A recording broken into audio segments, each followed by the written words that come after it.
E aí, Michel, tudo bem? Esse vídeo é pra você, do Vida Animada, é pra você mesmo. Então, eu queria te falar uma coisa. Eu tô fazendo esse vídeo, mas não é uma coisa que eu tô muito confortável, que eu gosto muito de fazer mais. Porque eu semeei a palavra por 10 anos, como eu já expliquei em um vídeo anterior, eu semeei a palavra por 10 anos, eu enfrentei tanta resistência que eu cansei. Eu sinceramente não tô mais disposto a semear a palavra e discutir sobre Jesus com as pessoas, sabe? Mas por que eu tô fazendo, abrindo uma exceção e fazendo isso com você? Se vocês tiverem ouvido barulho aqui, é porque minha casa tá em reforma e o cara tá passando a furadeira. Mas enfim, por que eu tô fazendo esse vídeo pra você especificamente? Não só pra você, mas pra sua esposa também. É porque meu amor pelas pessoas é maior do que o cansaço, tá bom? Então, sim, eu tô fazendo isso por amor, porque eu quero que você entenda, deixando bem claro que o meu objetivo aqui não é você deixar fazer você deixar sua religião messiânica, não é esse o meu objetivo. Eu só vou te explicar os argumentos que, que eu tenho que colocam Jesus como Deus. E no final desse vídeo, eu recomendo você assistir ele até o final, porque no final desse vídeo eu vou explicar qual que é o verdadeiro propósito do cristianismo. É uma coisa que eu já falei em outros vídeos, mas eu vou reforçar nesse vídeo para você entender que ser cristão é muito mais do que ficar buscando purificação, buscando fazer o bem, é muito mais do que isso, tá bom? E eu vou explicar isso para você, né? Então vamos lá. Lembrando mais uma vez, não é uma coisa que eu gosto de fazer, né? Mas porque eu já cansei. Então eu te peço, por favor, Michel, abra seu coração, não endureça seu coração ao ouvir essas palavras. Eu te peço, na minha humilde opinião e na maior humildade, isso, porque eu realmente não quero mais enfrentar as resistências. Eu já cansei de tanta resistência. E tem cada coisa que eu já vi falando sobre Jesus aí que você não tem noção, mano. 10 anos não é pouca coisa. Então, sem mais relações, bora pro vídeo. Tá, vamos lá. Vamos para o primeiro argumento que está em Marcos 2. Vamos ler aqui, ó. Poucos dias depois, tendo Jesus entrado novamente em Cafarnaum, o povo ouviu falar que ele estava em casa. Então muita gente se reuniu ali, de forma que não havia lugar nem junto à porta, e ele lhes pregava a palavra. Vieram alguns homens, trazendo-lhe um paralítico, carregado por 4 deles. Não podendo levá-lo até Jesus por causa da multidão, removeram parte da cobertura do lugar onde Jesus estava e, através de uma abertura no teto, baixaram a maca em que estava deitado o paralítico. Vendo a fé que eles tinham, Jesus disse ao paralítico: Filho, os seus pecados não estão perdoados. Preste atenção nisso, Jesus perdoou os pecados. Estavam sentados ali alguns mestres da lei, raciocinando em seu íntimo. Porque esse homem fala assim, está blasfemando. Quem pode perdoar pecados a não ser somente Deus? Os fariseus disseram isso, eu já vou abordar sobre isso. Só terminar de ler. Jesus percebeu logo em seu espírito que era isso que eles estavam pensando e lhes disse: Por que vocês estão remoendo essas coisas em seus corações? Que é mais fácil dizer ao paralítico: seus pecados estão perdoados? Ou levante-se, pegue sua mata e ande. Mas para que você saiba que o Filho do Homem tem na terra autoridade para perdoar pecados, disse ao paralítico: Eu lhe digo, levante-se, pegue sua maca e vá para casa. Ele se levantou, pegou a maca e saiu de vista de todos. Estes ficaram atônicos e glorificaram a Deus, dizendo: Nunca vimos nada igual. Bom, por que isso prova que Jesus é Deus?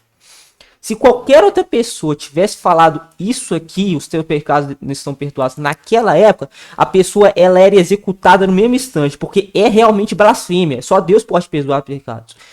Só que foi Jesus que falou isso. E como Jesus é Deus, ele não blasfemou, porque ele é Deus. E a prova que ele não blasfemou é porque ele conseguiu curar o paralítico. Porque se ele tivesse blasfemado, ele não conseguiria curar esse paralítico. Então isso prova que ele realmente é Deus, porque ele perdoa pecados, que é algo que só Deus pode fazer. E mesmo assim ele curou o paralítico, o que prova realmente que ele é Deus. Vamos para mais um aqui, um argumento. Esse aqui é sobre a cura dos leprosos, né? Ao entrar no povoado, 10 leprosos dirigiram-se a ele. Ficaram a certa distância e gritaram em alta voz: Jesus, mestre, tem piedade de nós. Ao vê-los, ele disse: Vamos mostrar seus sacerdotes. Enquanto eles iam, foram purificados. Um deles, quando viu que estava curado, voltou louvando a Deus em alta voz. Prostrou-se aos pés de Jesus e lhe agradeceu. Este era samaritano. Jesus perguntou: Não foram purificados todos os 10? Onde estão os outros 9? Não se achou nenhum que voltasse esse louvor a Deus? Desse louvor a Deus, a não ser este estrangeiro? Bom, isso aqui também prova que Jesus é Deus, porque esse ato de prostrar, né, que é proskuneo no grego, ele não era comum no Novo Testamento. No Antigo ele era, mas no Novo não. Então, quando o samaritano foi lá e prostrou, Jesus não rejeitou, né? O que foi diferente do anjo, lá, acho que é lá em Apocalipse, do anjo que João vai e prostra para adorar, né? E aí o anjo fala, não faça isso, só faça isso quando é Deus. Só pode louvar a Deus, adorar a Deus. E Jesus não rejeitou a adoração, ele não rejeita a adoração, isso que prova que ele é Deus. E vamos para o terceiro argumento de que Jesus é Deus, né? Aqui, ó, mais tarde Jesus encontrou no templo e disse, olha, você está curado, não volte a pecar para que algo pior não aconteça. O contexto aí é o cara no tanque de Betesda, aleijado, que, que foi curado por Jesus, né? O homem foi contar aos judeus que fora Jesus quem não tinha curado. Então os judeus passaram a perseguir Jesus porque ele estava fazendo essas coisas no sábado. Disse-lhe Jesus, meu pai continua trabalhando até hoje, eu também estou trabalhando. Olha agora, por essa razão os judeus mais ainda queriam matá-lo, pois não somente estava violando o sábado, mas também estava até mesmo dizendo que Deus era seu próprio pai, igualando-se a Deus. Ó, a própria Bíblia dizendo que Jesus estava igualando-se a Deus, ou seja, ele é Deus. A própria Bíblia diz isso. Bem, esses são os três argumentos que eu juntei, né? E assim, eu vou agora explicar para você, Michel, a verdadeira essência do cristianismo, o que é realmente o cristianismo. Presta muita atenção, porque essa informação tá muito nebulosa, sabe? Ela tá quase esquecida, mano. Quase você não vê o povo falando sobre isso, tá bom? Então, o que é ser cristão? A palavra cristão significa pequeno Cristo, ou seja, um imitador de Cristo.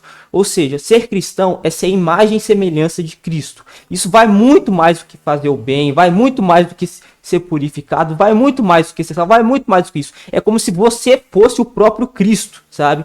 Você adquire as características e o caráter de Cristo, sabe? Se você quer saber como faz isso, como faz para adquirir a imagem e semelhança de Cristo, lembrando que é um processo que dura a vida inteira e só atinge sua completude na Nova Jerusalém, né, que é depois da morte, né, mesmo que nem todos enfrentem a morte, enfim, é na Nova Jerusalém. Se você quiser saber, eu vou deixar esse vídeo aqui, ó, que tá aqui, né, eu vou deixar esse vídeo para você saber como que faz para ser a imagem e semelhança de Cristo, o que você deve fazer. Tá bom? Mas esse é o que é o propósito do cristianismo, Michel. Essa é a imagem e semelhança de Cristo. Isso vai muito além. É muito além do que só fazer o bem. É muito além do que ser legal com as pessoas. É muito além do que ser amável. É muito além disso. É como se você fosse o próprio Cristo. Você adquirir o caráter de Cristo. Corpo, alma e mente de Cristo. É tudo isso que é o propósito do cristianismo. É como se você fosse o próprio Cristo.